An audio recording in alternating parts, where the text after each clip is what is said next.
me présente Paul Ghiecci de l'Université de Franche-Comté en France, du Centre d'Histoire de Sciences Po à Paris. D'abord, je voudrais réitérer évidemment les remerciements qu'a fait le professeur Patrick à l'Université de Gambrinus, et en particulier le professeur Héloïse pour l'invitation, l'accueil un petit peu chaleureux. J'ai une question qui s'adresse d'abord au professeur Héloïse et aussi au professeur Patrick.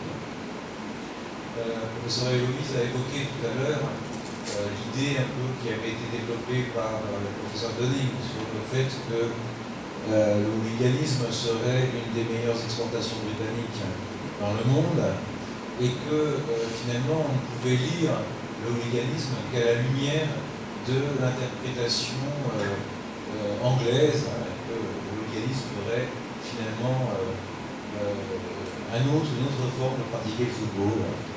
Alors, le professeur Héloïse a évoqué justement que le fait que, notamment en Argentine, ce type de propos avait suscité un certain nombre de résistances culturelles, peut-être liées au contentieux anglo-argentin sur les Malouines, mais est-ce que, justement, en Amérique du Sud, est-ce qu'on peut considérer, d'après le Brésil en particulier, d'après vos études, est-ce qu'on peut vraiment considérer que il y a une forme de transfert culturel, pour employer ce terme, donc du hooliganisme d'Europe vers l'Amérique du Sud, puisque du point de vue français, ça ne fonctionne pas trop mal. Hein, c'est-à-dire que le hooliganisme du Paris Saint-Germain, c'est un hooliganisme quand même d'imitation en partie du modèle anglais, si j'ai bien lu les livres du professeur Patrick.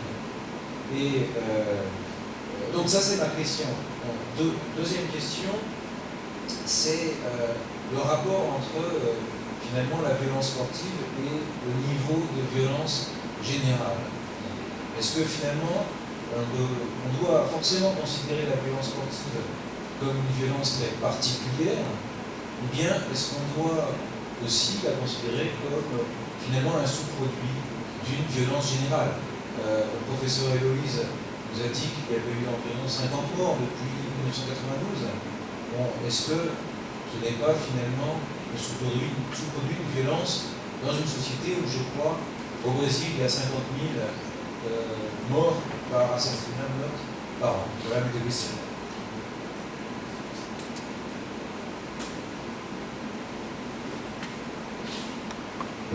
Bonjour, donc Nicolas Auclair, sociologue français. J'avais une remarque, une question pour Héloïse. Héloïse s'est excusée de parler de la situation brésilienne, mais nous, en tant que Français, ça nous intéresse beaucoup d'avoir des informations sur la société brésilienne. On est bien content de vous apporter des informations sur la France, mais on est content aussi quand vous développez les analyses sur le Brésil, parce que par rapport à la question de Bernardo sur l'Euro 2016, Patrick a répondu sur les politiques de gestion des supporters, mais il y a des éléments syndicaux sur l'Euro 2016, qui est notamment le fait qu'en France, on cherche à refaire complètement les stades, à les relancer complètement. Pour le Mondial 98, on n'a pas de grand stade national en France historiquement. Pour le Mondial 98, tout l'argent, on l'a mis pour construire le Stade de France. Et du coup, on n'a pas touché aux autres stades. Et là, l'Euro 2016 est l'occasion de refaire complètement les stades français, de repenser ce qu'est le stade, ce qu'est l'expérience du stade et quel est le comportement du public. Bon, j'en parlerai un peu cet après-midi sur le cas de la France, mais moi, la question que j'ai sur le Brésil, d'après ce que j'ai compris de la situation à Rio, on refait le Maracanã, on fait de nouveaux stades, il y a les Jeux Olympiques aussi. Quelle est la situation par rapport au stade au Brésil? Est-ce que la Coupe du Monde 2014 est l'occasion de faire beaucoup de nouveaux stades? J'ai entendu parler de l'augmentation des places dans les stades. J'ai eu l'impression que les standards européens de la FIFA, puisque finalement c'est quand même une nation essentiellement européenne, que ces standards tendaient à s'imposer au Brésil. Quelle est exactement la réalité? Combien de nouveaux stades sont construits? Quels sont leurs modèles? Qu'est-ce que ça a comme incidence sur la société brésilienne et le football brésilien? Merci d'avance.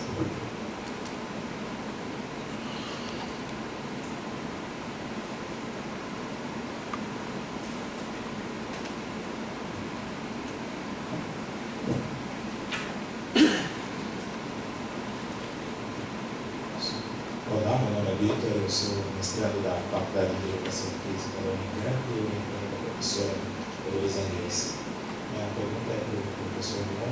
Queria que ele falasse um pouco mais sobre a relação que você faz com a França, e que eu acho que se assemelha muito no Brasil, a relação que é quase automática entre a pobreza e a violência, e que acho que é transposta aí diretamente aos grupos de torcedores que privam dos espetáculos de futebol. E queria também que a professora Heloísa fizesse uma análise de como isso funciona no caso brasileiro.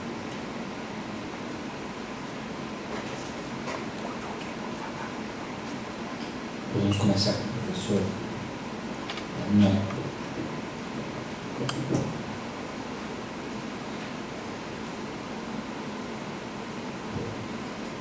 Je vais commencer par cette question. Parce que ça rentre peut-être aussi sur un discuté avec le professeur Louise sur un point qu'elle a dit tout à l'heure. J'avais comme ça pendant un moment l'intention de mettre dans les petits développements que je voulais faire quelque chose sur qui va au stade en France. Mais je n'irai pas très loin puisque voilà, le faire paraît que j'ai pensé cet après-midi, donc je ne vais pas croire. Je voudrais simplement dire une chose. Il en est, je vais quand même dire quelque chose. Pas sûr qu'il dira ça comme ça. Voilà.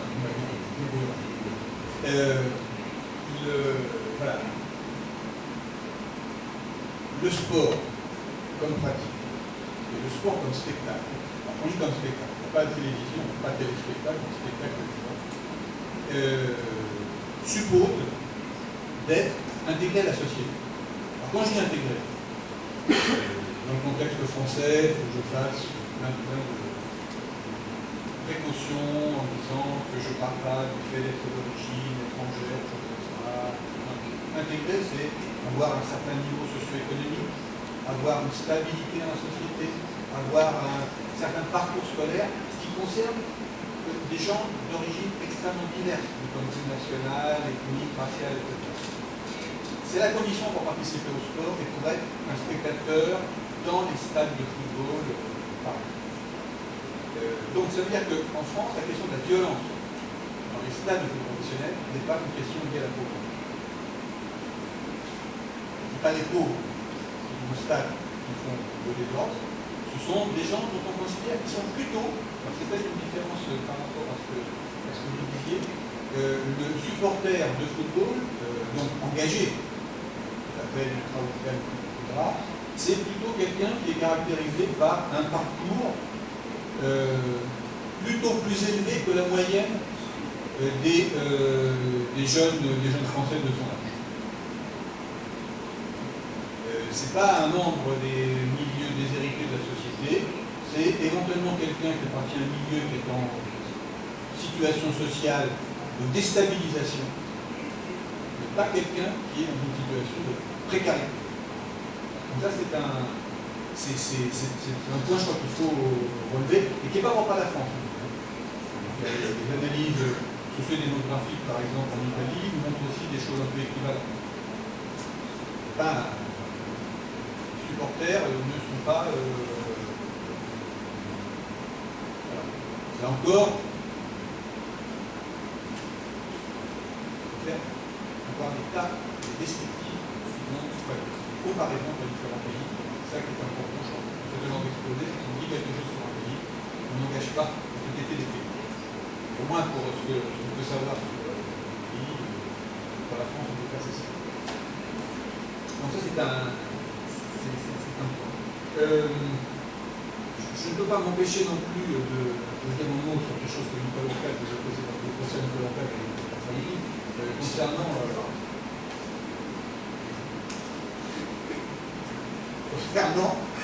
2007. Pour dire que tout à l'heure, lorsque Bernardo a... Encore, je ne sais pas moi, juste quelque chose. Lorsque le professeur Bernardo tout à l'heure a évoqué la question, j'ai oublié de répondre. Le rapport entre élitisme, entre sélectivité des stades et consommation des stades. Ça, voilà. C'est typiquement le problème. Si vous avez une vision anglaise de la question, vous modernisez et vous mettez des barrières fortes d'entrée en liste. Si vous avez une vision différente, on va dire aujourd'hui dans le test européen, vous avez une autre vue de la modernisation des planifications. Donc ça, c'est le sciences sportives en général. Oui, c'est aussi très intéressant. Quand on parle avec, par exemple, on a eu la manifestation il n'y a pas très longtemps avec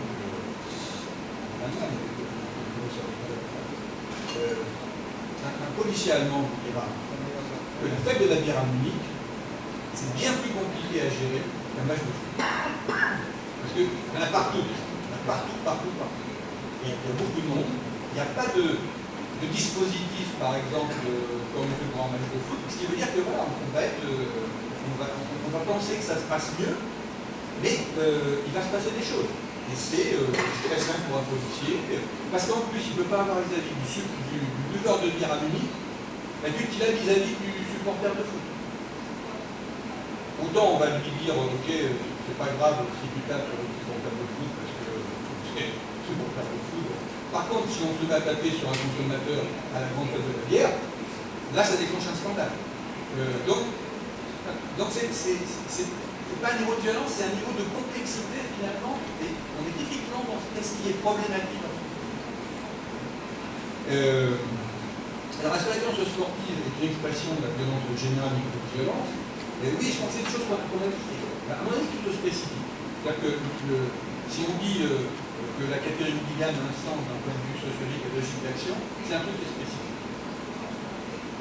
Donc, ce qui fait que du coup, son palmarès, en quelque sorte, le score qui va mettre en avant sur la table du score des coups et blessures, va être limité à sa spécificité d'action qui est dans les clubs de première division, et encore, point la ligne. Alors que si vous reprenez, on va parler en général, on va se retrouver sur les balles, les shopping centers, les rencontres sur les marchés, les rivalités sur les trafics,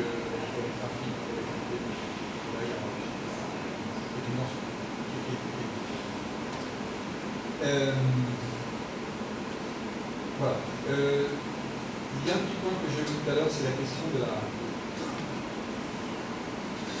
Parce que ça a été relevé au début par le professeur Eloïsa et cette question des règlements généraux, elle a ça. Comme vous avez des forces disponibles, de jeunes hommes, qui peuvent organiser leur temps autour de la vie d'un peu plus.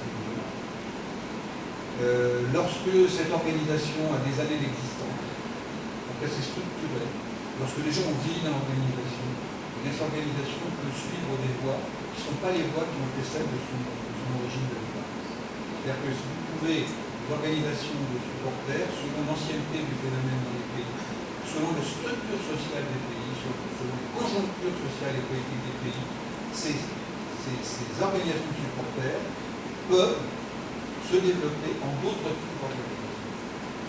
Notamment, c'est un des points qui a été soulevé, c'est la relation qui peut exister entre les frontières, entre une activité de supporter et une activité de type criminel. Parce que un groupe de supporters peut être, selon les pays, sont les structures, peut être effectivement un support pour le développement, une diversification de l'activité. Vous faisiez dans le supporterisme, on peut faire dans le social. C'est plus lucratif, mais on a été du savoir-faire. On a l'école, on a le secret. Ça, c'est des éléments qui complexifient pour un petit peu plus, si on veut, le paysage, mais qui doivent toujours nous amener à être, je pense, dans l'observation très très sensible aux différences à faire entre les formes d'organisation, le sens de ces formes d'organisation.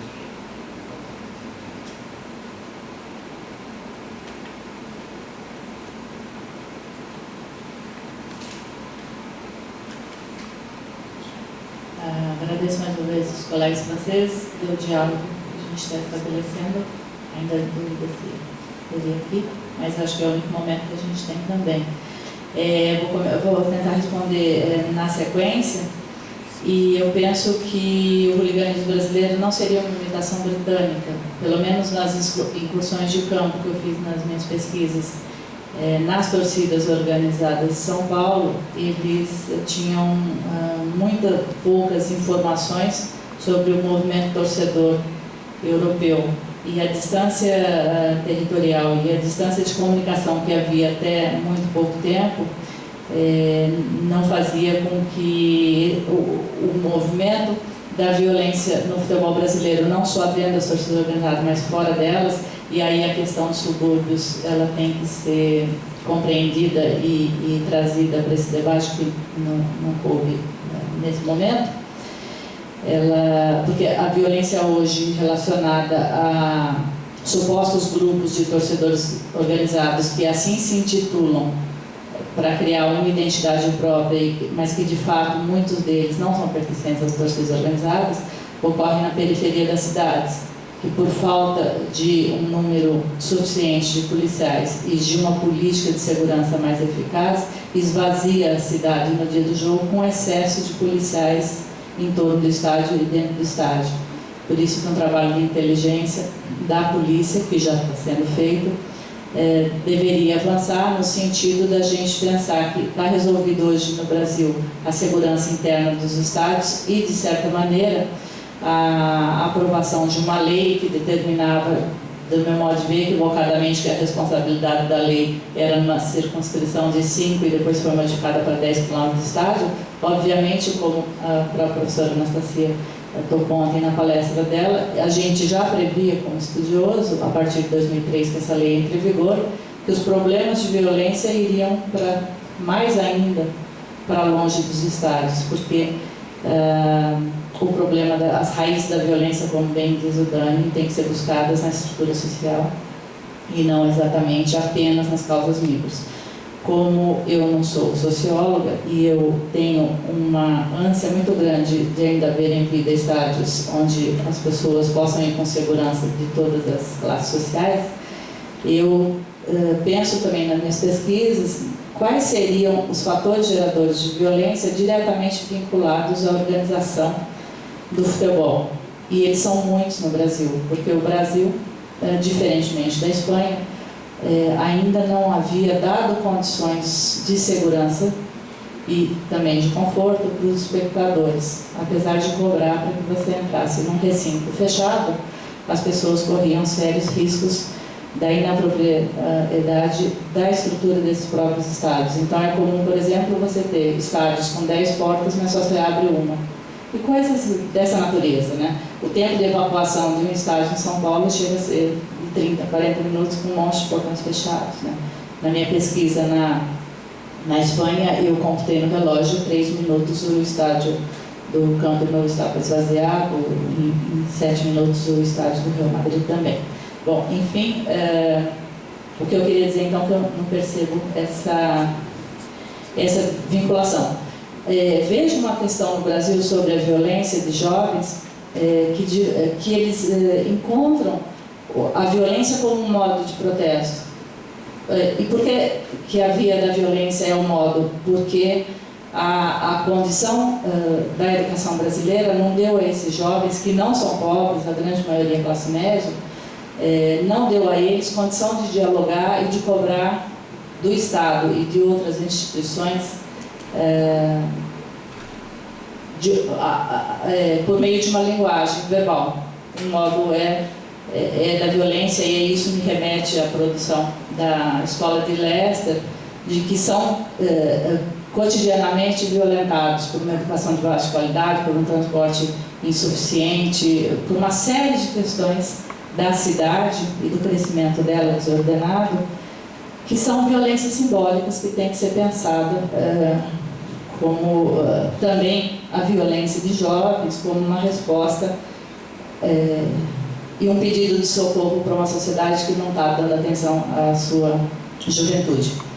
Sobre a questão da violência ser apenas esportiva ou ser um microcosmo de uma estrutura social geral, eu corroboro com o que foi falado pelo professor Patrick, e só que eu penso que a gente tem que pensar também nas questões micro e nas questões macros, e sem dúvida corroboro com o Dani quando ele vai dizer que é possível compreender uma sociedade estudando o futebol, ou propriamente o esporte, no caso brasileiro, já que é o primeiro esporte no país. Então, acho que eu respondo um pouco o que o Vitor falou, que penso que as ciências sociais no Brasil, nos anos 90, mudou sabiamente a sua interpretação, que até então a violência era ligada à pobreza.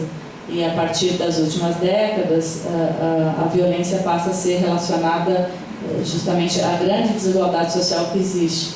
E aí a minha interpretação de que quando você tem uma sociedade, uma diferença abismal de ganhos salariais, dos maiores salários e dos menores salários, talvez seja uma das maiores diferenças do mundo, e quando se tem uma elite detentora de capital, que ostenta bens de consumo como é ostentado na sociedade brasileira, você, de certo modo, empurra os nossos jovens para o mundo das drogas e da criminalidade para adquirir maneira de sustentar as suas necessidades de droga e adição.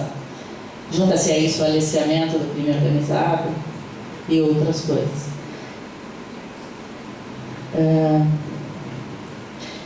Nicolás, talvez eu seja a única ou uma minoria, e aí a divergência já é explicitada em algum momento com o Bernardo, grande pesquisador, com outros grandes pesquisadores. Talvez seja, futuramente eu vá ver que eu fui extremamente ingênua, apesar de ser uma mulher adulta, mas eu não consigo